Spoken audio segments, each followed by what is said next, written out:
తెలంగాణకు గవర్నర్గా Jharkhand governor CP రాధాకృష్ణన్కు అదనపు బాధ్యతలు అప్పగించారు. తెలంగాణతో పాటు పుదుచ్చేరి లెఫ్టినెంట్ గవర్నర్గాను ఆయనకు ఈ బాధ్యతలు కట్టబెట్టారు. దీంతో రాష్ట్రానికి వరుసగా 3 తమిళ వ్యక్తి గవర్నర్గా నియమితులైనట్లయింది. రాష్ట్ర గవర్నర్గా సిపి రాధాకృష్ణన్ ఈరోజు బాధ్యతలు స్వీకరిస్తారు.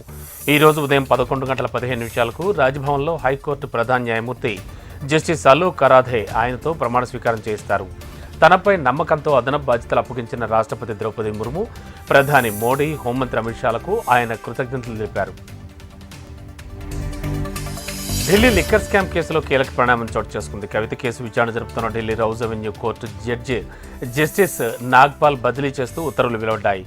జస్టిస్ నాగ్పాల్ స్థానంలో కావేరీ భావేజాన్ నియమిస్తూ ఆదేశాలు వెల్లడించారు.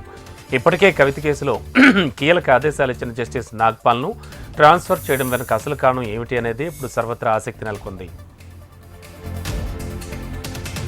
ఈడీ రిమాండ్ రద్దు చేయాలని కోరుతూ సుప్రీంకోర్టులో కవిత పిటిషన్ దాఖలు చేశారు. ఈడీ కస్టడీ నుంచి విడుదల చేయాలని కోరుతూ పిటిషన్లో పేర్కొన్నారు కవిత తరపు న్యాయవాది. మరోవైపు తన కుటుంబ సభ్యులను కలుసుకునేందుకు అనుమతించాలని కోరుతూ ఢిల్లీ రౌజ్ అవెన్యూ కోర్టులో కవిత మరో పిటిషన్ దాఖలు చేశారు. కవిత అభ్యర్థనను పరిగణనలో తీసుకున్న న్యాయస్థానం తల్లితో పాటు కుమారులను కూడా కలుసుకునేందుకు అనుమతినిచ్చింది. కస్టడీలో ఉన్న ప్రతిరోజు సాయంత్రం 6 నుంచి 7 గంటల వరకు కూడా బంధువులను కలిసేందుకు కవితకు రౌజ్ అవెన్యూ కోర్టు అనుమతి మంజూరు చేసింది. మనీ లాండరింగ్ కేసులో విచారణ ఎదుర్కొంటున్న కవితను 3వ రోజు ఈడీ ప్రశ్నించింది. ఆధారాలు ముందుంచి కవితను ఈడీ అధికారులు ప్రశ్నించినట్లు తెలుస్తోంది. ఇండో స్పిరిట్లో 33% వాటా ఎలా వచ్చిందని, 100 కోట్ల ముడుపులు ఎలా చెల్లించారని ఈడీ ప్రశ్నించినట్లుగా సమాచారం. కవిత అరెస్టుపై సుఖేష్ చంద్రశేఖరన్ జైలు నుంచి లేఖ విడుదల చేశారు. కవితను అక్కయ్య అని సంబోధించి తీవ్ర ఆరోపణలు చేశారు. లిక్కర్ కేసులో నిజం రుజువైందన్న సుఖేష్ బూటకప్పు కేసులని రాజకీయ ప్రతీకారమని, ఇన్నాళ్లు కవిత చేసిన వాదన అసంబద్ధమని, అబద్ధమని తేలిందన్నారు. సింగపూర్, హాంకాంగ్, జర్మనీలో మీ పార్టీ 1000 కోట్లు దాచిందని ఆరోపించారు. నెయ్యి డబ్బాలంటూ మీరు చెప్పిన కథలపై దర్యాప్తు జరుగుతోందని లేఖలు రాసుకొచ్చారు సుఖేష్. ఎమ్మెల్సీ కవిత నిర్దోషిగా బయటకు వస్తారని మాజీ మంత్రి సత్యవతి రాథోడ్ అన్నారు. కవిత అరెస్ట్ అక్రమమన్నామే, ఆధారాలు లేకుండానే అరెస్ట్ చేయడం సరికాదని చెప్పారు. కవిత అరెస్ట్ కుట్రలో భాగమని తెలిపారు. మోడీకి లొంగకపోతే ఎలాంటి అరెస్టులే జరుగుతాయన్నారు. బీజేపీకి సహకరించలేదనే సిసోడియాను సైతం అరెస్ట్ చేశారని గుర్తు చేశారు. రాహుల్ గాంధీ శక్తి వ్యాఖ్యలను ప్రధానమంత్రి నరేంద్ర మోడీ వక్రీకరించారన్నారు. తెలంగాణ డిప్యూటీ సీఎం భట్టి రాహుల్ గాంధీ అన్న వ్యాఖ్యలు వేరని, కావాలనే మోడీ ఆ వ్యాఖ్యలను వక్రీకరిస్తున్నారని భట్టి ఆరోపించారు. ఇక దీనిపై ఎన్నికల కమిషన్ ఫిర్యాదు చేస్తామన్నారు. బీఆర్ఎస్ కాంగ్రెస్ పార్టీలకు అభ్యర్థులు దొరకని పరిస్థితుందని చేవేళ్ల బీజేపీ ఎంపీ అభ్యర్థి కొండా విశ్వేశ్వరరెడ్డి ఎద్దేవా చేశారు. ఇతర పార్టీల నుంచి ఎగుమతి చేసుకుని ఎంపీ టికెట్ ఇస్తున్నారని ఆరోపించారు. నరేంద్ర మోడీ అభివృద్ధి మంత్రంగా ఈసారి 400 పైచిలకు ఎంపీ సీట్లు గెలుస్తారని ధీమా వ్యక్తం చేశారు. అసెంబ్లీ ఎన్నికల్లో బీఆర్ఎస్ కాంగ్రెస్కు ఓట్లు వేసిన వాళ్ళు సైతం లోక్సభ ఎన్నికల్లో బీజేపీకి ఓట్లు వేస్తారని ఆశాభావం వ్యక్తం చేశారు. సంచలనం సృష్టిస్తున్న ప్రణీత్రావు వ్యవహారంలో మరో బిగ్ ట్విస్ట్ బయటపడింది. సర్వీస్ ప్రొవైడర్ల సహకారం లేకుండానే ప్రైవేటు వ్యక్తుల కాల్స్ను ప్రణీత్రావు విన్నట్లుగా పోలీసుల విచారణలో వెల్లడైంది. అయితే సాధారణంగా స్పెషల్ ఇంటెలిజెన్స్ బ్యూరోలో నోడల్ ఆఫీసర్ ప్రమేయంతోనే కాల్ రికార్డింగ్స్ వినే ఆస్కారం ఉంటుంది. కానీ ప్రణీత్రావు అనధికారికంగా కొన్ని సాఫ్ట్వేర్లను ఇతర దేశాల నుంచి కొనుగోలు చేసినట్లుగా పోలీసులు గుర్తించారు. అలా కొనుగోలు చేసిన సాఫ్ట్వేర్ను ఇంటెలిజెన్స్ బ్యూరోలను కొన్ని కంప్యూటర్లలో ఇన్స్టాల్ చేసి సర్వీస్ ప్రొవైడర్ల సహకారం లేకుండానే కాల్స్ విన్నట్లుగా పోలీసులు గుర్తించారు. ఆ కాల్ రికార్డింగ్స్ను హార్డ్ డిస్కుల్లో, పెన్ డ్రైవ్ల్లో దాచుకున్న ప్రణీత్రావు ఎన్నికల ఫలితాల రోజే వాటన్నింటినీ ధ్వంసం చేసినట్లు పోలీసులు నిర్ధారించారు. ప్రణీత్రావు అసలు ఎవరో కూడా తనకు తెలియదన్నారు మాజీ మంత్రి ఎర్రబెల్లి దయాకర్ రావు. ఆయన తన పేరు చెప్పాలని ప్రణీత్పై ఒత్తిడి తెస్తున్నారని ఆరోపించారు. ఫోన్ ట్యాపింగ్ గురించి తనకు తెలియదన్నారు. తప్పుడు పనులు చేసిన వారే పార్టీని విడుతున్నారని విమర్శించారు. బీఆర్ఎస్ పార్టీని కాపాడుకుంటామని ఎర్రబెల్లి తెలిపారు. ఇప్పటి రాజకీయ పరిస్థితుల్లో పార్టీ మారే ఉద్దేశమే లేదన్నారు. పార్టీ మార్పు ప్రచారంపై వస్తున్న వార్తలు మాజీ మంత్రి శ్రీనివాస్ గౌడ్ ఖండించారు. గుడికి వెళ్తే బీజేపీలో చేరినట్లా అని ప్రశ్నించారు. కొందరు కోడిగుడ్డు మీద ఏకలు పీకుతున్నారని ఆగ్రహం వ్యక్తం చేశారు. తానేంటో తమ నాయకులకు, కార్యకర్తలకు తెలుసన్నారు. తనపై తప్పుడు ప్రచారం చేస్తే పరువు నష్టం దావా వేస్తానని శ్రీనివాస్ గౌడ్ హెచ్చరించారు. కొత్త జిల్లాలు ఏర్పడ్డాక మహిళా ఉద్యోగులకు కనీస సౌకర్యాలు కరువయ్యాయని తెలంగాణ గెజిటెడ్ అధికారుల సంఘం జిల్లా అధ్యక్షులు లూరి శ్రీనివాసరావు ఆవేదన వ్యక్తం చేశారు. కొత్తగూడెం క్లబ్లో తెలంగాణ గెజిటెడ్ అధికారుల సంఘం జిల్లా కమిటీ ఆధ్వర్యంలో మహిళా దినోత్సవ వేడుకలు నిర్వహించారు. ముఖ్య అతిథిగా హాజరైన ఆయన గత 10 ఏళ్లలో ఉద్యోగుల కనీస హక్కులు అడగలేదని, ఆ నియంతృత్వం ఉందని ప్రస్తావించారు. నూతన పెన్షన్ విధానాన్ని రద్దు చేసి పాత పెన్షన్ విధానాన్ని కొనసాగించాలని ప్రభుత్వానికి విజ్ఞప్తి చేశారు. అన్ని ఉద్యోగ సంఘాలను కలుపుకుని తమ హక్కుల సాధన కోసం జేఏసీకి ఏర్పడి కార్యాచరణ చేపడతామన్నారు. రేవంత్ రెడ్డి ప్రభుత్వంపై ఉద్యోగులు ఆశాజనకంగా ఉన్నారని తెలిపారు. ఏజెన్సీ ప్రాంత భద్రాద్రి కొత్తగూడెం జిల్లాలో అసోసియేషన్ భవనాలకు, ఉద్యోగుల సొసైటీలకు, ఇళ్ల స్థలాలకు చట్టాల పేరుతో అడ్డంకులు ఏర్పడుతున్నట్లు వివరించారు. ఉద్యోగుల స్వేచ్ఛాయుత పరిస్థితి, సౌకర్యాలపై ప్రభుత్వం దృష్టికి విన్నవిస్తామని తెలిపారు. బదిలీలు, సౌకర్యాలు, మెడికల్ స్కీమ్ అమలు, మెరుగైన పీఆర్సీ, సిపిఎస్ సమస్య, 317 జీవో ద్వారా ఏజెన్సీ జిల్లా ఉద్యోగుల సమస్యల పరిష్కారానికి కృషి చేస్తామన్నారు. లోక్సభ ఎన్నికల్లో బీజేపీ విజయభేరి మోగిస్తుందని మల్కాజ్గిరి లోక్సభ అభ్యర్థి ఈటెల రాజేందర్ ధీమా వ్యక్తం చేశారు. అబద్ధాల కాంగ్రెస్, అవినీతి బీఆర్ఎస్కి అభ్యర్థులు దొరకని పరిస్థితి బీజేపీ విజయానికి సంకేతమన్నారు. మేడ్చల్ జిల్లా కీసర మండలంలోని కరీంగూడలో ఏర్పాటు చేసిన సమావేశంలో మల్కాజ్గిరి ఎంపీ అభ్యర్థి ఈటెల రాజేందర్ పాల్గొన్నారు. మల్కాజ్గిరి ప్రజలంతా బీజేపీ వైపే ఉన్నారని ఆయన అన్నారు. ఎక్కడికి వెళ్లినా ప్రజల బ్రహ్మరథం పడుతున్నారని తెలిపారు. మల్కాజ్గిరిలో బీజేపీ గెలవడం ఖాయమనే విశ్వాసం ఆయనలో వ్యక్తమైంది. ములుగు జిల్లాలో పోలీసులు నాటుసారా తయారీ స్థావరాలపై దాడులు నిర్వహించారు. వాజేడు మండలం మొరుమూరు అటవీ ప్రాంతాల్లో కొందరు వ్యక్తులు నాటుసారా తయారు చేస్తున్నారన్న పక్కా సమాచారంతో పోలీసులు దాడులు నిర్వహించారు. ఈ దాడుల్లో 40 లీటర్ల నాటుసారా, డ్రమ్ముల్లో నిల్వ చేసిన 4000 లీటర్ల బెల్లం పానకాన్ని స్వాధీనం చేసుకున్నారు. నాటుసారా తయారు చేస్తున్న 6గురిపై కేసు నమోదు చేసినట్లు వాజేడు ఎస్ఐ వెంకటేశ్వర్లు తెలిపారు. ఖమ్మం జిల్లా వైరాలోని ఓ మొబైల్ షాపులో గుర్తు తెలియని వ్యక్తులు చోరీకి పాల్పడ్డారు. మొబైల్ షాపులో ఉన్న సెల్ ఫోన్లు, మొబైల్ మెటీరియల్తో పాటు 20,000 రూపాయల నగదును ఎత్తుకెళ్లారు. షాప్ వెనక భాగంలో డోర్ను పగలగొట్టి చోరీకి పాల్పడ్డట్టుగా పోలీసులు గుర్తించారు. క్లూస్ టీమ్ సహాయంతో ఆధారాలు సేకరించినటువంటి అధికారులు కేసు నమోదు చేసుకుని దర్యాప్తు చేస్తున్నారు. పార్లమెంట్ ఎన్నికల నేపథ్యంలో పోలీసులు తనిఖీలు ముమ్మరం చేశారు. ఎన్నికల కోడ్ అమల్లో ఉండడంతో మద్యం, నగదు తరలింపుపై పోలీసులు కఠినంగా వ్యవహరిస్తున్నారు. పోలీసుల తనిఖీల్లో వాడపల్లి చెక్పోస్ట్ వద్ద సరైన పత్రాలు లేకుండా తరలిస్తున్న 9,50,000 రూపాయల నగదును పోలీసులు స్వాధీనం చేసుకున్నారు. హైదరాబాద్ నుంచి నెల్లూరుకు కారులో నగదు తీసుకెళ్తుండగా పోలీసుల తనిఖీలో పట్టుబడింది. నగదుకు సంబంధించి ఎలాంటి పత్రాలు చూపకపోవడంతో డబ్బును స్వాధీనం చేసుకున్నామని వాడపల్లి పోలీసులు తెలిపారు. ఎన్నికల కోడ్ ఉన్నందున ఎవరైనా నగదు, నగలు తదితర వస్తువులు తీసుకెళ్లేటప్పుడు తమ వెంట సరైన పత్రాలు ఉంచుకోవాలని సూచించారు. మంచిర్యాల జిల్లాలో అక్రమంగా గంజాయి తరలిస్తున్న ఓ వ్యక్తిని పోలీసులు అదుపులోకి తీసుకున్నారు. నిందితుడి వద్ద నుంచి కిలో గంజాయి స్వాధీనం చేసుకున్నారు. మందమర్రికి చెందిన కోట మహేష్ మహారాష్ట్రలోని చంద్రపూర్లో గంజాయి కొనుగోలు చేశాడు. అక్కడి నుంచి ఆర్టీసీ బస్సులో గంజాయి తరలిస్తుండగా తనిఖీల్లో గుర్తించినట్లు వాంఖేడి సీఐ శ్రీనివాస్ తెలిపారు. నిందితుడిని అరెస్ట్ చేసి రిమాండ్కు తరలించినట్లు వెల్లడించారు. జయశంకర్ భూపాలపల్లి జిల్లాలో పోలీసులు వాహన తనిఖీలు చేస్తున్నారు. ఛత్తీస్గఢ్, మహారాష్ట్ర సరిహద్దుల్లో ఎన్కౌంటర్ జరగ్గా జిల్లాలో వాహన తనిఖీలు నిర్వహిస్తున్నారు. కాళేశ్వరం ఎస్ఐ భవానీ సేన్ ఆధ్వర్యంలో అంతర్రాష్ట్ర సరిహద్దు వద్ద ముమ్మర వాహన తనిఖీలు నిర్వహిస్తున్నారు. ఇరు రాష్ట్రాల నుంచి రాకపోకలు కొనసాగిస్తున్న వాహనాలను క్షుణ్ణంగా తనిఖీ చేసి వివరాలు అడిగి తెలుసుకుంటున్నారు. కామారెడ్డి జిల్లా బిక్కనూరు మండలం అంతంపల్లి జాతీయ రహదారిపై రైతులు ఆందోళనకు దిగారు. వడగళ్ల వానతో నష్టపోయిన పంటలకు పరిహారం చెల్లించాలని డిమాండ్ చేస్తూ సుమారు 8 గ్రామాలకు చెందిన రైతులు రోడ్డుపై బైఠాయించారు.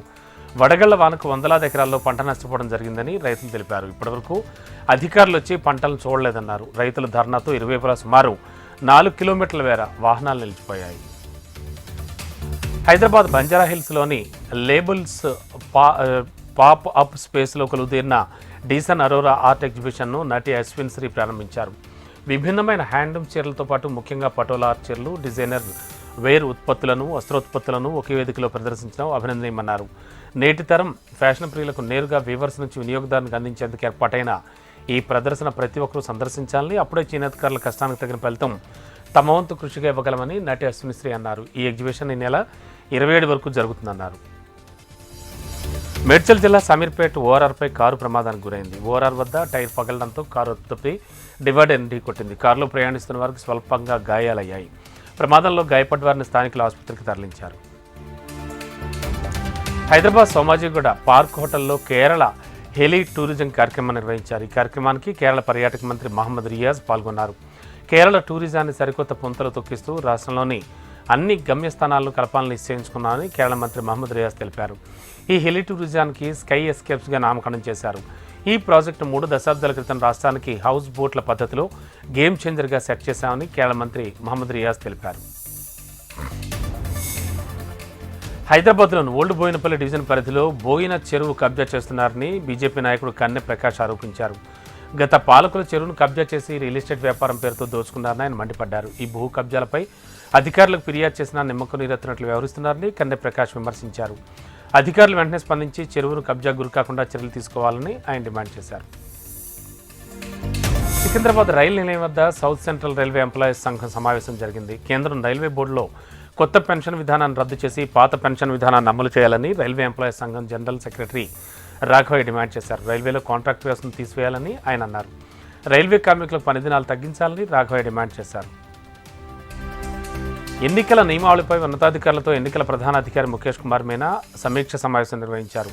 రాష్ట్ర వ్యాప్తంగా ఎన్నికల ప్రవర్తన నియమావళిని పటిష్టంగా అమలుపరచాలని సూచించింది. బోర్డు చెక్ పోస్టుల్లో వెబ్ కాస్టింగ్ ద్వారా పర్యవేక్షించాలన్నారు. సివిజిల్ ద్వారా అందేటువంటి ఫిర్యాదులను సకాలంలో పరిష్కరించాలన్నారు. ప్రభుత్వ రంగ సంస్థల ప్రాంగణాల్లోని వాణిజ్య స్థలాల్లో ఎటువంటి రాజకీయ ప్రకటనలు అనుమతించేది లేదన్నారు. తాను శృంగవరపుకోట ఎమ్మెల్యేగా విశాఖ ఎంపీగా పోటీ చేస్తున్నట్లు తెలిపారు ప్రజాశాంతి పార్టీ అధ్యక్షులు కేఏ పాల్. దేశాన్ని కాపాడడానికి 7 ఏళ్లుగా ప్రయత్నిస్తున్న పాల్ ఈ ఎన్నికల్లో తను గెలిపించాలని ప్రజలను కోరారు. జగన్, పవన్, చంద్రబాబు ముగ్గురు మోడీ తొత్తులేని విమర్శించారు. 5 లక్షల కోట్లు అప్పు చేసిన జగన్ చంద్రబాబు కావాలా, 5 లక్షల కోట్లు సంపాదించే పాల్ కావాలా, ప్రజలు నిర్ణయించుకోవాలన్నారు. కాకినాడ శ్రీపీఠాధిపతి పరిపూర్ణానంద స్వామి ఆసక్తికర వ్యాఖ్యలు చేశారు. హిందూపురం ఎంపీ అభ్యర్థిగా తానే పోటీ చేస్తున్నారు.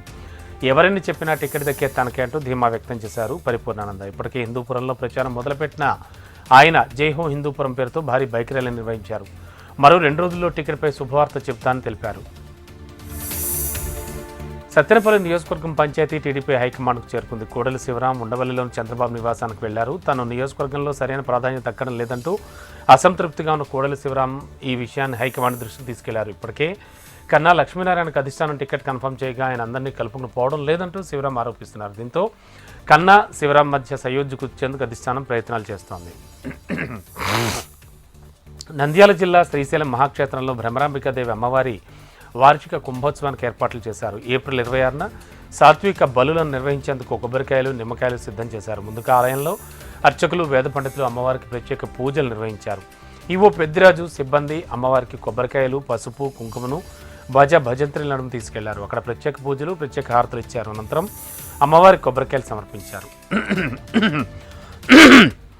అనంతపురం జిల్లా పాల్తూరు గ్రామంలో నీటి ఎద్దడి నెలకొంది. గత కొన్ని రోజులుగా గ్రామంలో నీటి సరఫరా నిలిచిపోయింది. గ్రామంలో ఉండే తాగునీటి బోరు ఎండిపోవడంతో ఆ ఊళ్ళో నీటి కష్టాలు మొదలయ్యాయి. దీంతో గ్రామానికి సమీపంలోని ఎయిర్ వాల్ వాటర్ను బిందెల సాయంతో తీసుకెళ్తున్నారు. ఈ నీరు తాగడానికి పనికి రావడం లేదని, తమ సమస్య తీర్చాలని అధికారులకు విన్నవించినా పట్టించుకోవడం లేదని ఆరోపిస్తున్నారు గ్రామస్తులు.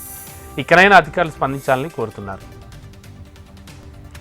కాకినాడ ఎంపీ సీటు జనసేనదే అని, ఇక్కడి నుంచి ఉదయ్ పోటీ చేస్తారని జనసేన పవన్ కళ్యాణ్ ప్రకటించారు. పిఠాపురం నుంచి రాష్ట్ర భవిష్యత్తును మార్చేందుకు ప్రయత్నం చేస్తానని చెప్పారు. ఇక్కడ అసాంఘిక శక్తులు నశించాలంటే ఉదయ్తో పాటు తాను గెలిస్తేనే సాధ్యమన్నారు. యువత రాజకీయాల్లోకి రావాలని ప్రధాని మోడీ సైతం అదే ఆలోచనతో ఉన్నారని తెలిపారు. 2047 లక్ష్యంతో ప్రధాని పనిచేస్తున్నారని చెప్పారు.